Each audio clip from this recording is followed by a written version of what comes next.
Following the dramatic election results in Canada, where the influence of Donald Trump was held to have played a decisive part in the outcome, well, Australia is going to the polls this weekend. And there are certain parallels, albeit not entirely so straightforward.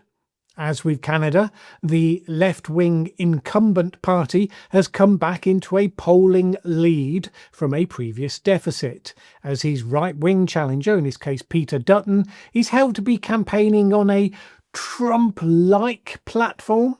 Dutton has said that he would aim to slash the public sector workforce and that he would attack the woke agendas of various Australian institutions, so you can hear the echo there. A YouGov poll on Thursday suggested that Anthony Albanese's Labour Party is on course to win 84 out of the 150 parliamentary seats, which would be an increase of 6 from right now. The right-wing and confusingly named if you're American, Liberal coalition could lose 11 seats. Some of that switch-up could well be down to the Trump effect. It's an interesting turnaround in many ways. In the last election, it was China that was looming large over the poll, because at that point it was aggressively targeting Australia because of Australia's criticisms of China's lack of openness about the origins of COVID-19. China was throwing around heated rhetoric, seeking to bully Australia with, wait for it, yes, tariffs. Well, now Australia is being hit by Trump's tariffs, and his chaotic Doge operation and attacks on the institutions hardly present an attractive role model for those policy objectives. Darren Lim, Politics and International Relations lecturer at the Australian National University, told the New York Times, "We are Canada light. We don't have the same exposure, but Trump is very unpopular among the Australian public. The US plays a large role in our conception of where we are in the world." A recent Lowy Institute poll showed that trust in the United States in Australia has plummeted this year. Like Pierre Poilievre, the association with Trump, light though it may have been, was fine, while Trump was barreling his way towards the presidency, with MAGA apparently having the wind in its sails as a revolution of political ideas. But not so much recently.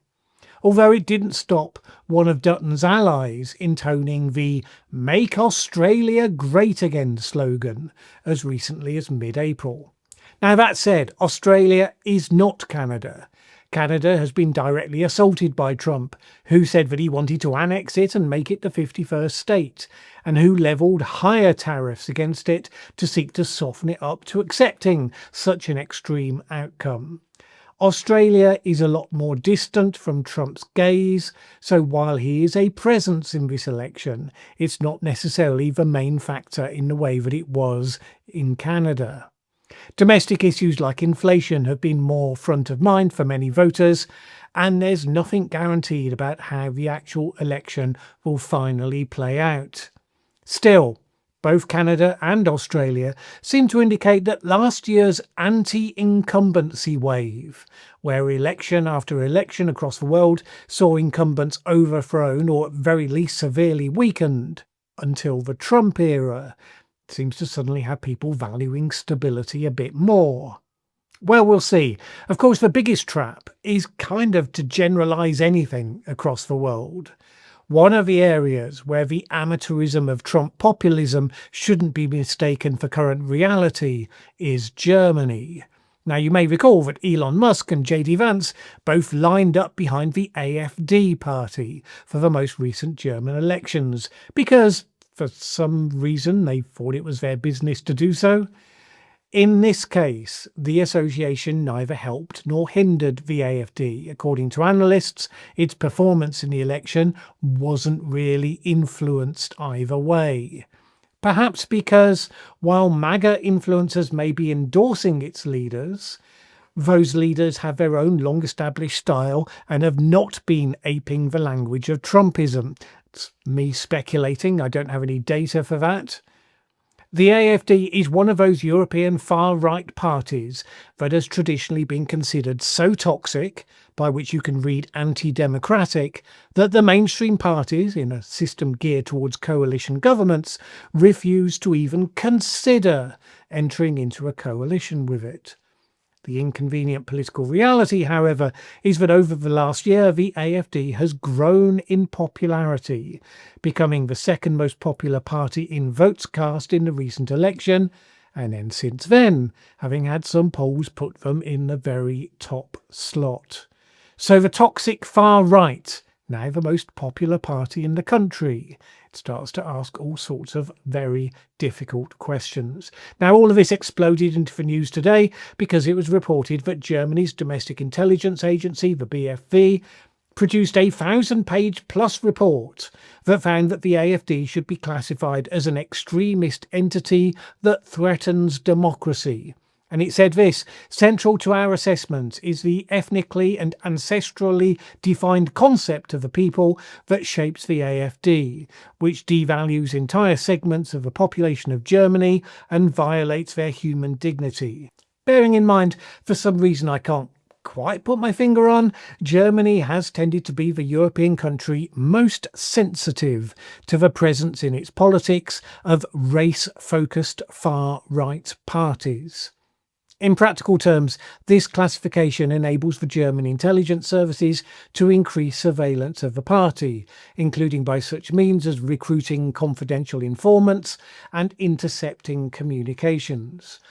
Others have wondered whether the move could be the first step towards the party being banned outright. Now, currently there's no suggestion of that, and obviously it would be a politically explosive thing to do to ban the currently most popular political party in the country. Various senior political figures have already weighed in to urge caution in such talk. The response to that, I imagine, would be if this lengthy report genuinely shows the party to be a threat to the country's democracy, maybe that's exactly the time you have to do such a thing.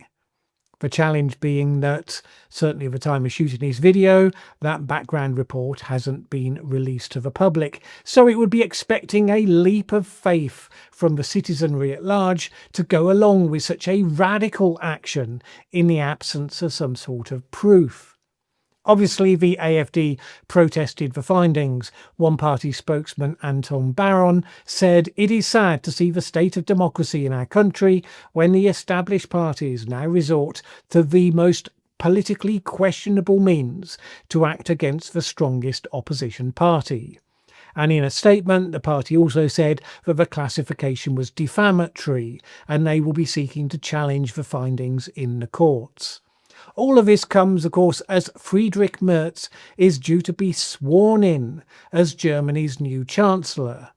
Within the governing coalition, the debate seems to be raging about whether you manage the problem of the AfD by treating them as a regular opposition party, hence robbing them of a victim narrative, or else clearly denominating them as toxic and refusing to touch them so as to keep them marginalised. Now, needless to say, American MAGA influencers online have had no problems with such niceties and grey areas. Michael Schellenberger said this: "The government censors its critics, spies on its political opponents, and now appears close to banning the nation's most popular political party, the AfD. Matt Goodwin told his hundreds of thousands of followers, "Here we go." After excluding Marine Le Pen from the ballot, after shutting down an alternative to Romania, the German state is now setting the stage to shut down Alternative for Germany, AfD. The MAGA people won't care because they don't do nuance, and people like JD Vance and Elon Musk have clearly thrown their lot in with the AfD with zero curiosity whatsoever into what they may be endorsing. But what we will be seeing is a hard and difficult discussion about where is the line that democracies draw in order to defend those very democratic systems. It's no joke. We are seeing democratic decline in numerous parts of the world. And now we have an autocratic regime in the White House of the United States, breaking down guardrails, doing whatever they can to dismantle their system, and championing anti-democratic parties elsewhere. So yes, there is a serious question about how much does free speech mean anything goes, or how much do democratic institutions need to at least police the adherence to the requirements of the system of its political players?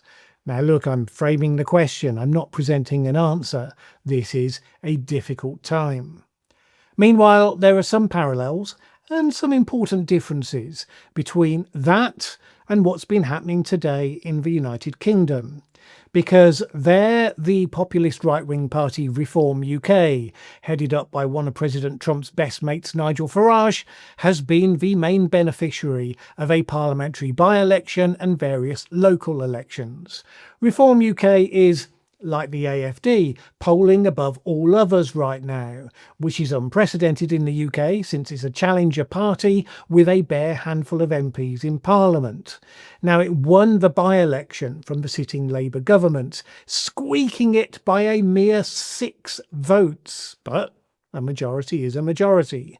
It was held to be significant because in winning seats from Labour, as it did in a number of places, it rather belied its position to the right of the Conservative Party, where logic would be that it would only be winning votes at the Conservatives' expense, not at Labour's. Taking votes from both has fed credence to Nigel Farage's claim that Reform UK could, in what would be a massive upset in UK politics, form the next government. Now that remains unlikely for a number of reasons. The first-past-the-post system traditionally makes it incredibly difficult for challenger parties to translate votes across the country into actual parliamentary seats. Mid-term local elections are also times when you can get a very strong protest vote. Usually that would benefit the official opposition, but the Conservatives were only recently massively punished for their recent string of failures. The electorate are not ready to forgive them just yet. But that doesn't mean that things necessarily stay that way once people are actually voting for the next government. Reform UK is currently hampered by the fact that it is something of a one-man show. I mean, Nigel Farage is a highly effective campaigner and political communicator, but he is surrounded by the sort of lightweights you get for challenger parties that are a long way from power. Now, you could see how his plan to become the official opposition in the next election, which is what he used to say, how that could take place, and in that case he could expect to pick up numerous defections from the Conservatives that would then give him a mix of radical new blood and government experience that would enable him to credibly launch an assault on the big target the next time around. But, like Trump, Farage is an old man in a hurry. He doesn't want to hang around for 10 years to get into government, because it's kind of next time or bust for him. And if he decided to step aside, the heart and soul of Reform UK kind of goes with him, unless they find a new leadership figure in the meantime. Right now, the mainstream parties hate and fear Reform UK, but no one's really suggesting that it's a party that is hostile to the democratic system, a la the AFD. And indeed, Farage has been criticised by some on his own side, not least by figures like Elon Musk, for not being prepared to have hard right and or overtly racist figures standing for his party. But the British electorate seems to have become more volatile in its voting habits, with many fewer sitting in solid, reliable, lifelong voting patterns. So it would be a brave person indeed who predicted that anything was impossible for the next general election. The main point to bear in mind is, regardless of any of that, it won't happen until 2029. So all sorts of things can go backwards and forwards in the meantime. Right now, some excitable political journalists are declaring that this was the election that has changed British politics forever, and that it's now a 5-party system, not the old 2-party system. They are, however, paid to sound interesting, and we have heard many such pronouncements before, along with comparisons like this, where they take the swing represented by this local election and project that if this swing happened in the next general election, then this would be the result. But swings in midterm local elections are never, I mean ever, repeated in general elections. So it's just a lot of old noise. The other big hard-right MAGA-endorsed election issue this weekend is the rerun of the presidential election in Romania. The previous attempt to run the election back in December last year was annulled after the first round by the Constitutional Court, which found that there had been foreign interference, in this case Russian interference, in favour of the winning candidate Georgescu. So far, only evidence for illegal campaign financing has been proven, but that was enough for them to ban Georgescu from running in the rerun election. So the frontrunner taking his place is now George Simeon, described as Romania's best-known right-wing extremist, and believed to have strong links with Russian ultra-nationalists and figures like Russia's far-right philosopher Alexander Dugin. His Alliance for the Union of Romanians party would like to annex Moldova and parts of Ukraine into a greater Romania. No reason why that should be controversial. I repeat, he's the front runner. Romania is the most populous country in Southeast Europe and an important member of both the EU and NATO. Now, needless to say, online MAGA influencers, and indeed AFD influencers come to that, are all behind him, having declared Romania to have been ruined by George Soros and USAID, because of course it was. And all those people remain utterly uninterested in why the previous candidate was ousted. It's just always taken as read that it's elites trying to keep the good people down. So it seems to me this is the takeaway of all of this stuff. There are places where the phenomenon of Donald Trump encouraged various players to believe there was an exportable political philosophy rising to prominence they could ride on the coattails of. By and large, given the details of what they're being inspired by, I tend to think that those who jumped on that were either not serious people or they were people who in any case committed a major misjudgment. But the rise of far-right parties across Europe remains real as it did before Trump re-emerged. There are aspects about modern politics that are leading to populations becoming anxious, dissatisfied, liable to turn against mainstreams, and such parties, energetic, treated as outsiders by the people in control, transgressive by their nature, those features are becoming very attractive to significant percentages of the population. It very much suggests that not much can be taken for granted over the coming years. If you're committed to living within democracy, you're kind of going to have to argue for it, campaign for it, watch out carefully for the signs that lines are being crossed, maybe even fight for it. We thought we'd reached a point where that wasn't necessary anymore, that those arguments had been won. Everyone accepted the rules of the game. That the lesson from the 1940s of never again had become, part of humanity's DNA. Well, these are tumultuous times, and absolutely nothing now can be taken for granted. In any case, good luck to all of those who have elections this weekend. May they go well. May the results truly reflect the will of the people and stand as a credit to your nations.